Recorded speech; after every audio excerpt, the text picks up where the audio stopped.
Halo semuanya, Assalamualaikum warahmatullahi wabarakatuh. Yang pertama-tama kami ingin mengucapkan terima kasih kepada teman-teman dan juga Pak yang telah meluangkan waktu untuk menonton video presentasi dari kelompok 6, yaitu yang membahas tentang pembentukan operasi dan perubahan keanggotaan atau persekutuan. Ini merupakan salah satu materi dari mata kuliah Akuntansi Keuangan Lanjutan 2 dengan dosen pengampunya adalah Bapak Agus Wahyudi. Jadi di kelompok 6 ini ada Mariana Esi, kemudian ada saya, Rose Ferreria Gisela Resi, dan juga ada teman saya yaitu Justina Mulia. Dan di sini kami akan menjelaskan dan akan dimulai pada materi yang pertama.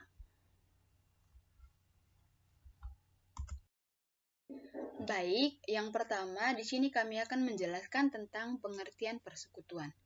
Mungkin teman-teman dan juga Pak sudah sering mendengar kata persekutuan dan sudah memiliki gambaran persekutuan itu maksudnya apa dan bentuknya itu seperti apa. Nah, jadi persekutuan itu merupakan gabungan dua orang atau lebih pemilik modal. Jadi itu merupakan gabungan, ya.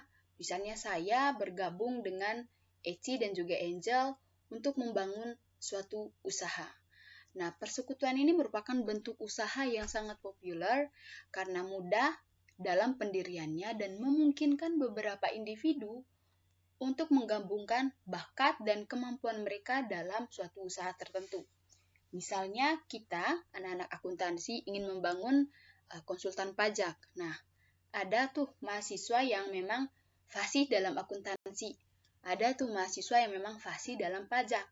Nah, kita gabung, kita membentuk suatu persekutuan sehingga membentuk suatu usaha yaitu usaha konsultan pajak. Nah, selain itu, persekutuan menyediakan sarana yang lebih fleksibel untuk memperoleh tambahan modal dibandingkan dengan perusahaan perorangan. Nah, kenapa demikian? Karena kalau misalnya kita bergabung, itu kan pasti relasinya kita itu pasti sangat banyak. Nah, hal-hal tersebut itu mempermudah kita itu untuk memperoleh tambahan modal, yaitu lewat relasi-relasi yang kita miliki. Nah, pada KUH Perp bab 7 bagian 1 pasal 1618 menyatakan bahwa persekutuan adalah perjanjian antara dua pihak atau lebih yang setuju untuk menginvestasi sesuatu ke dalam usaha dan laba yang diperoleh dibagi di antara mereka.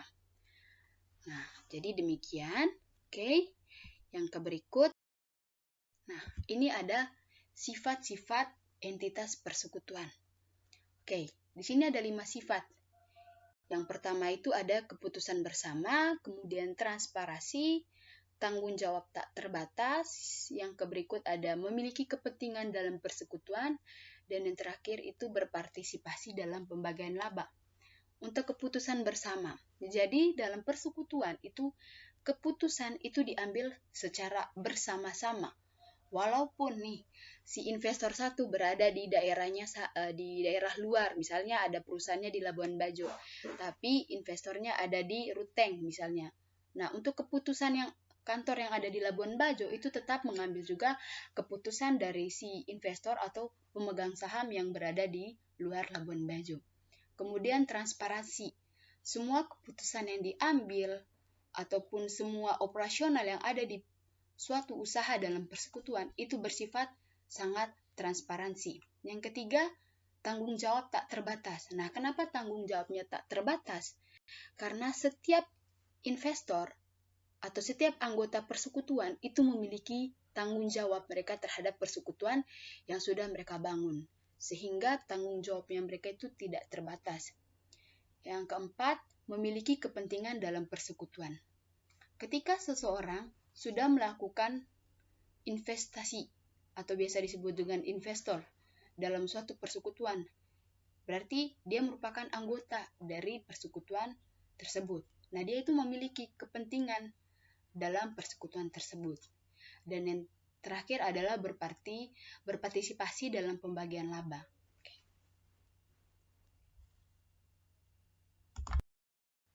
Oke, yang berikut kami akan menjelaskan tentang akuntansi untuk pembentukan persekutuan.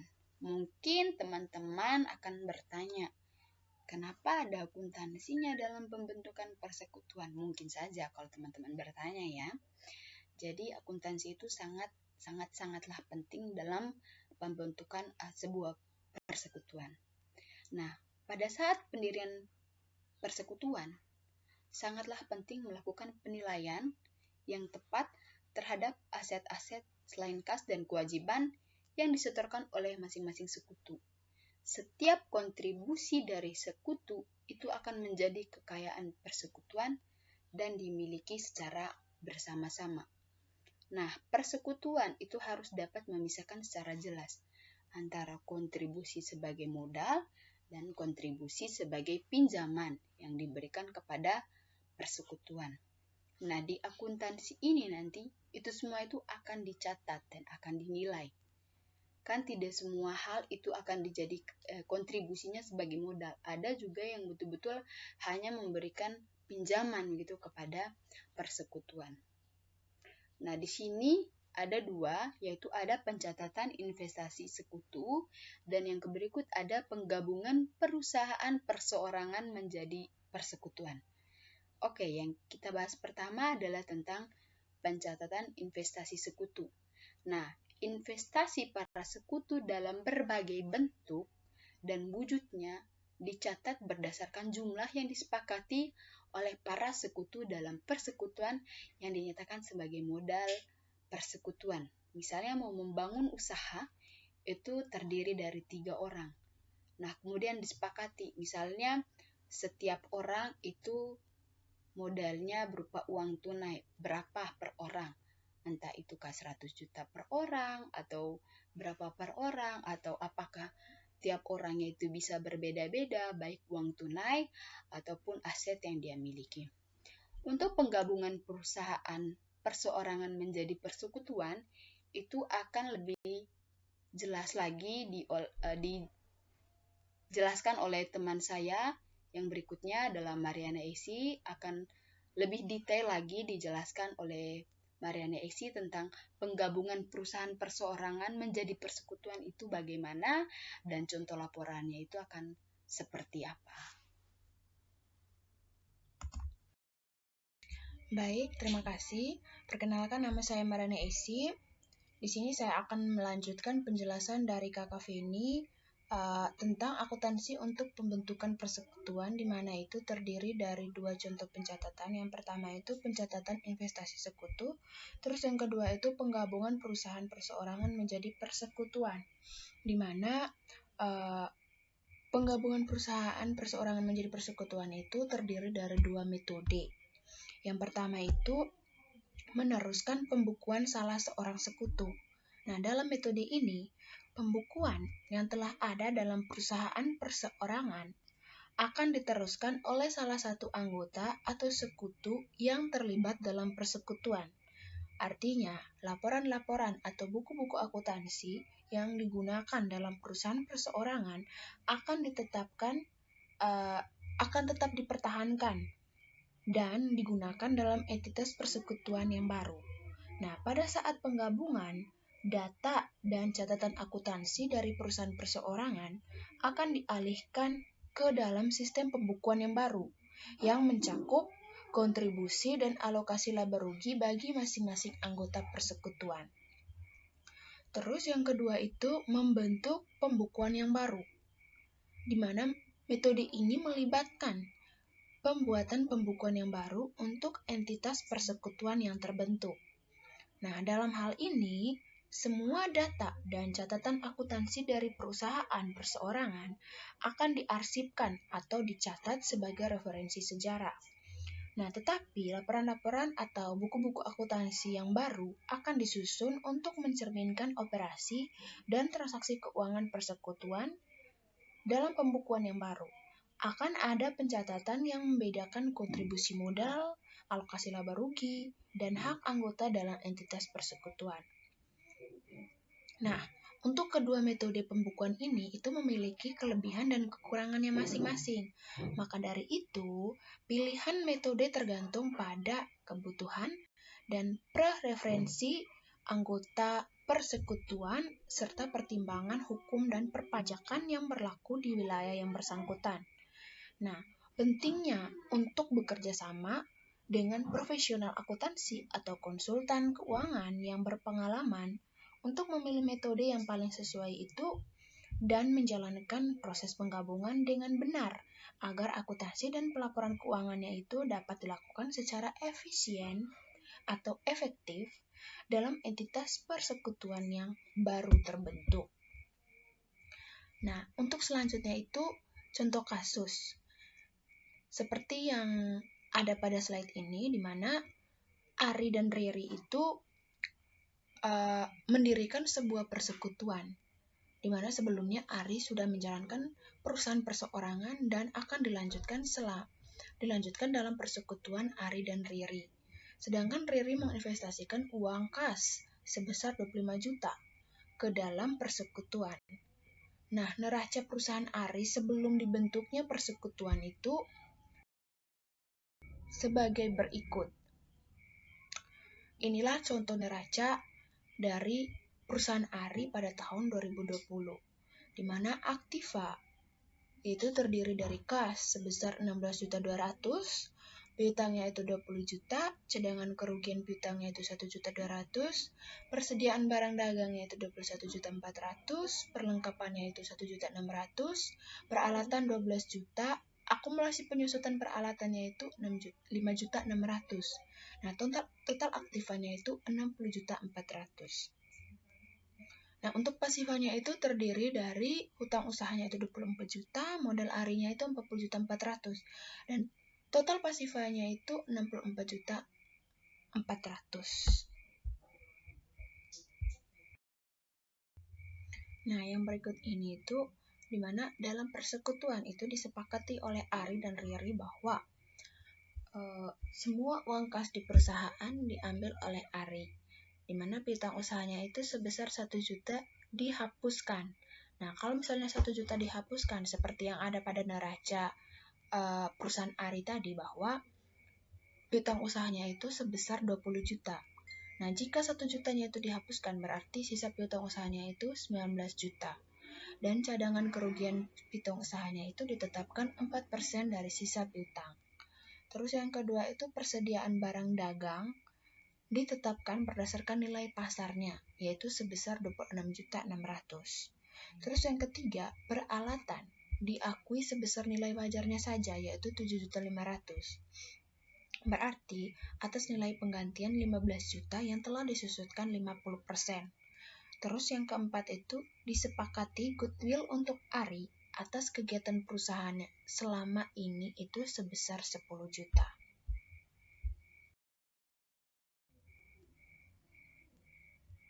Baik, pada slide ini saya akan menjelaskan contoh pencatatan akuntansi untuk pembentukan persekutuan. Seperti yang sudah saya jelaskan tadi, bahwa pencatatan akuntansi itu terdiri dari dua contoh, yaitu pencatatan investasi untuk sekutu, itu yang pertama. Terus yang kedua itu penggabungan perusahaan perseorangan menjadi persekutuan yang menggunakan dua metode. Nah, pada contoh pencatatan ini, saya menggunakan penggabungan perusahaan perseorangan menjadi persekutuan dengan menggunakan dua metode. Nah, yang pertamanya itu meneruskan pembukuan salah seorang sekutu. Jadi di sini kita akan meneruskan pembukuan dari Ari. Kenapa kita meneruskan pembukuan dari Ari? Itu seperti pada contoh kasus bahwa di situ sudah dijelaskan bahwa Ari sudah menjalankan perusahaan perseorangan dan akan dilanjutkan dalam persekutuan, yaitu Ari dan Riri. Nah, beginilah contoh jurnal yang dibuat dalam bentuk persekutuan Ari dan Riri. Yang pertama itu mencatat penyesuaian pembukuan sekutu yang dilanjutkan berdasarkan kesepakatan pendirian persekutuan. Nah, tadi sudah dijelaskan bahwa penyesuaian pembukuan sekutunya itu terdiri dari 4. Nah, yang pertama itu cadangan kerugian piutangnya itu sebesar 440. Nah, pada penyelesaiannya itu sudah dijelaskan bahwa semua uang kas di perusahaan itu diambil oleh Ari. Nah, piutang usaha sebesar 1 juta itu dihapuskan. Berarti pada neraca piutang usahanya itu 20 juta. Nah, jika 1 juta dihapuskan, berarti sisa 19 juta. Nah, untuk cadangan kerugian piutang usahanya itu ditetapkan 4% dari sisa piutang. Berarti 19 juta dikali dengan 4%, cadangan kerugian piutang itu sebesar 440.000. Nah, yang kedua, persediaan barang dagangnya itu 5.500.000. Nah, kenapa 5.500.000 sementara pada neracanya itu sebesar 21.400.000. Nah, pada penyelesaiannya itu yang berdasarkan kesepakatan pendirian persekutuan itu sudah dijelaskan bahwa persediaan barang dagang itu ditetapkan berdasarkan nilai pasar, yaitu sebesar 26.600.000. Nah, berarti kalau misalnya 26.600.000 berarti sementara di neracanya itu hanya 21.400.000, berarti dia kurangnya berapa untuk mencapai 26.600.000? Jadi 26.600.000 dikurangi dengan 21.400.000, berarti sisa yaitu 5.200.000 untuk memenuhi nilai pasarnya. Terus yang ketiganya itu akumulasi penyusutan peralatannya itu 5.600.000. Kalau ini nilainya sama dengan di neraca. Terus yang keempat itu goodwill-nya itu 10 juta. Nah, berdasarkan kesepakatan bahwa goodwill untuk Arinya itu sebesar 10 juta. Itu sudah ada pada kesepakatan pendirian persekutuannya. Nah, modalnya Arinya itu yang sudah terpakai itu 460.000. Nah, untuk kasnya itu 16.200.000. Terus piutang usahanya yang sudah dihapuskan yaitu 1 juta. Terus peralatannya itu 4.500.000.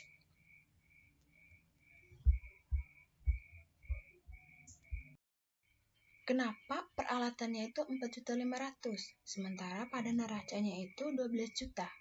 Nah, seperti kesepakatan pendirian persekutuan, jadi di mana di situ ada penyesuaian mengatakan bahwa peralatan yang diakui itu hanya nilai wajarnya saja, yaitu 7.500.000.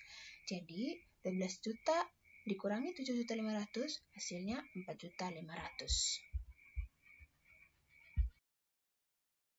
Dan yang ini contoh mencatat setoran modal sekutu lain, atau dalam artian pencatatan investasi sekutu, di mana yang menginvestasinya itu Riri.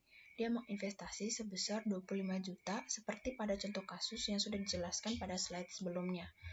Untuk jurnalnya itu kas pada debit 25 juta, modal Riri-nya itu pada kredit 25 juta.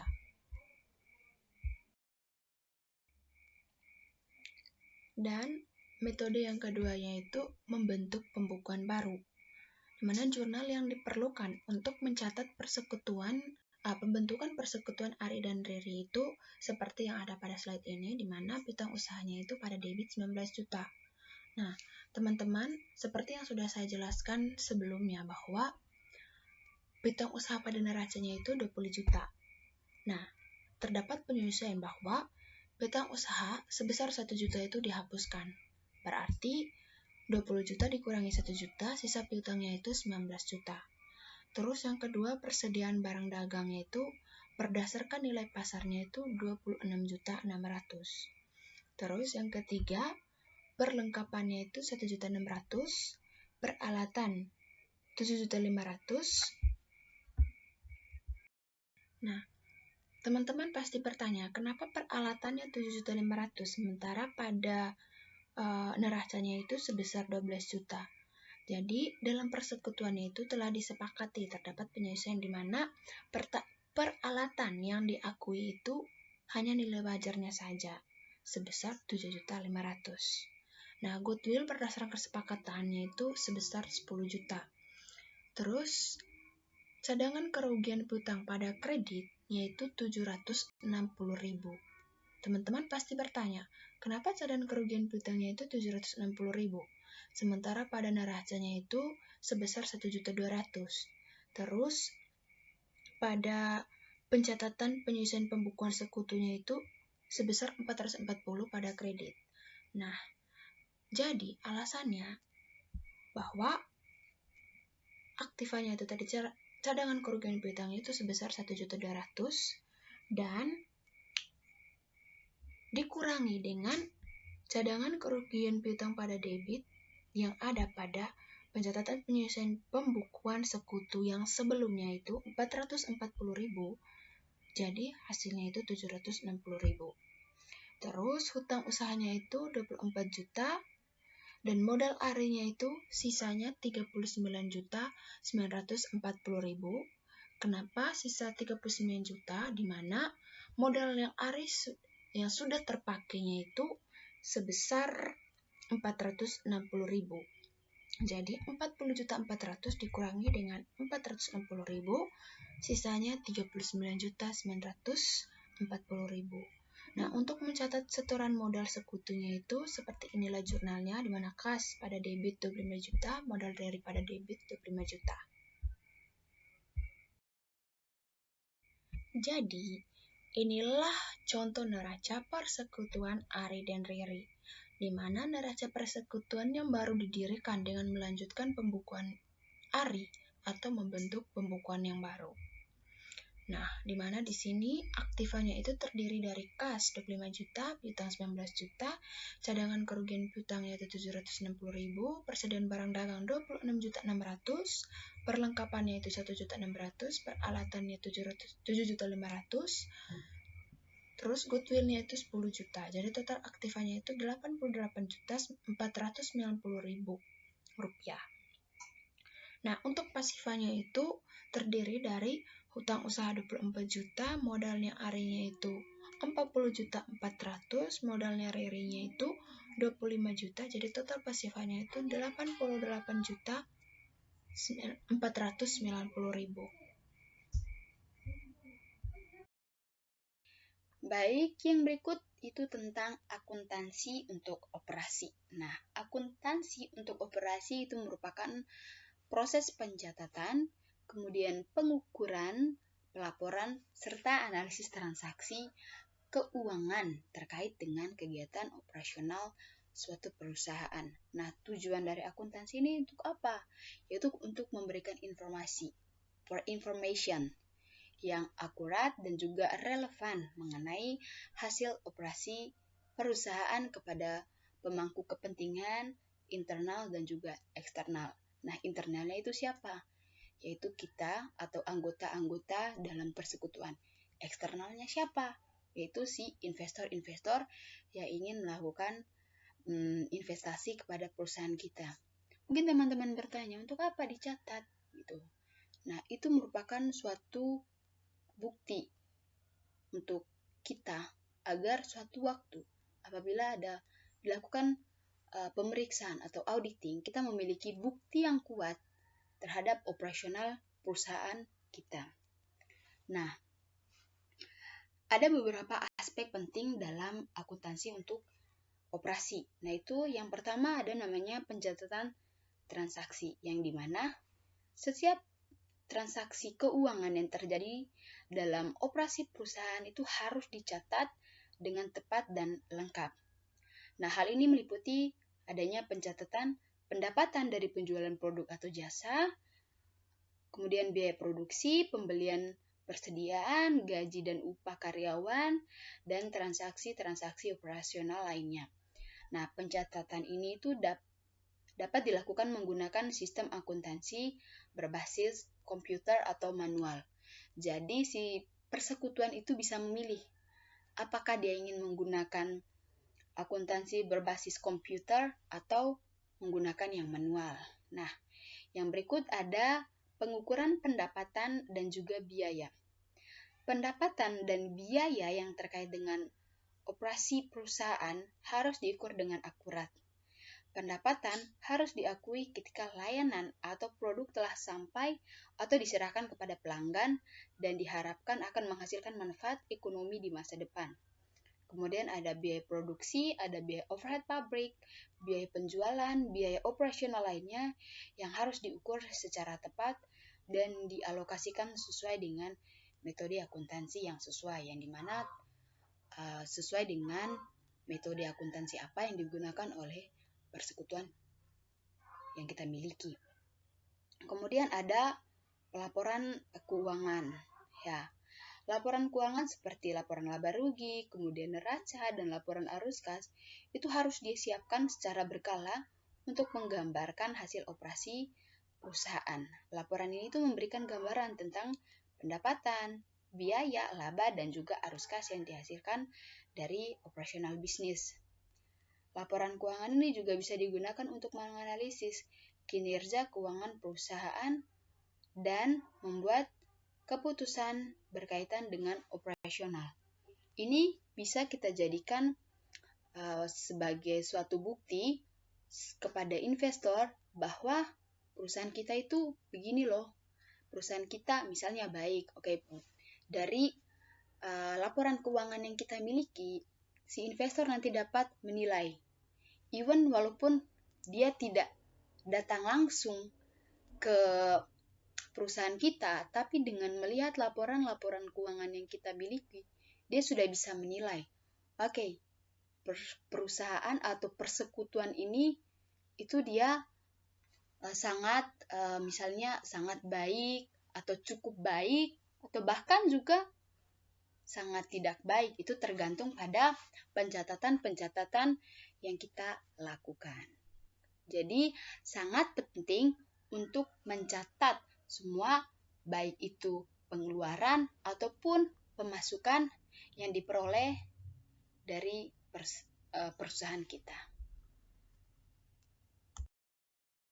Baik, yang berikutnya itu tentang akun sekutu.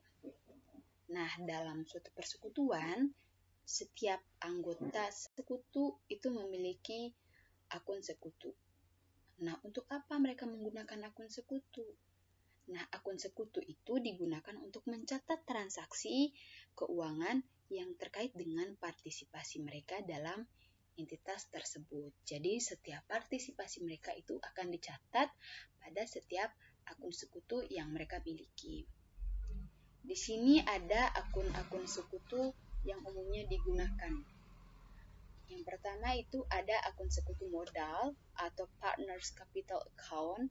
Yang kedua ada akun privé sekutu atau akun penarikan atau yang biasa disebut dengan Partners Drawing Account. Yang berikut ada akun pinjaman dan juga ada akun piutang.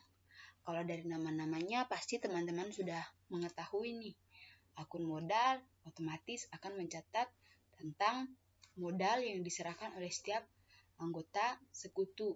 Kemudian akun privé sekutu atau akun penarikan otomatis di sini akan mencatat setiap penarikan-penarikan yang dilakukan oleh setiap anggota sekutu. Kemudian ada akun pinjaman dan juga ada akun piutang. Nah, sekarang kita akan menjelaskan mengenai laporan keuangan persekutuan atau biasa sering teman-teman dengar itu laporan keuangan konsolidasi. Di mana laporan keuangan persekutuan itu memiliki tujuan umum yang mencakup laporan laba rugi, neraca, laporan modal sekutu, dan laporan arus kas. Nah, untuk laporan modal sekutu adalah satu-satunya laporan yang hanya ada untuk organisasi persekutuan perusahaan yang baru atau yang akan dimiliki bersama. Setoran modal tersebut dapat berupa kas, aktiva non-kas, atau bahkan aktiva tidak berwujud seperti kemampuan lebih yang dimiliki oleh seorang sekutu di atas kemampuan sekutu yang lain.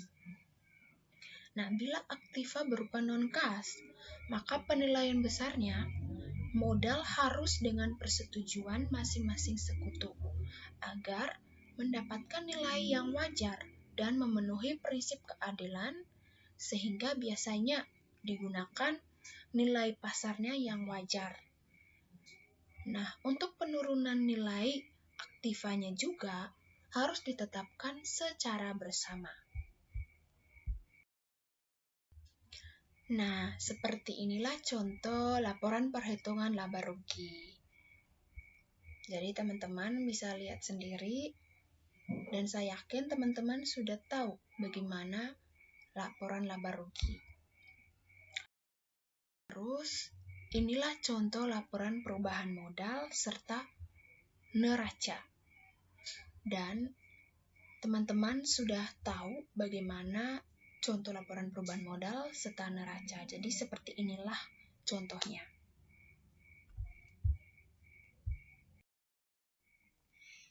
Nah, sekarang kita akan menjelaskan tentang perubahan keanggotaan, di mana perubahan keanggotaan dalam persekutuan itu dapat terjadi ketika ada perubahan dalam anggota atau sekutu yang terlibat dalam entitas persekutuan. Untuk perubahan keanggotaan itu dapat terjadi karena berbagai alasan, seperti masuknya anggota baru, keluarnya anggota lama, atau perubahan persentase kepemilikan anggota. Berhentinya atau pengunduran diri seorang sekutu dari persekutuan itu menyebabkan pembubaran secara hukum atas persekutuan tersebut. Nah, banyak persekutuan yang tetap melanjutkan operasi bisnisnya, dan persekutuan mungkin saja membeli kepemilikan sekutu yang berhenti pada harga pembelian, di mana harga pembelian dalam nilai estimasi itu jika yang pertama itu aset yang dijual pada harga yang sama dengan atau lebih besar dari nilai likuidasi atau nilai yang menjadi dasar penjualan seluruh bisnis jika bisnis tetap berjalan tanpa sekutu yang keluar. Namun yang kedua, persekutuan diakhiri pada saat tersebut dengan pembayaran seluruh kreditor persekutuan dan penghentian bisnis. Sekian video presentasi dari kelompok 6. Terima kasih kepada kita semua yang sudah bersedia menonton video ini dari awal sampai akhir video.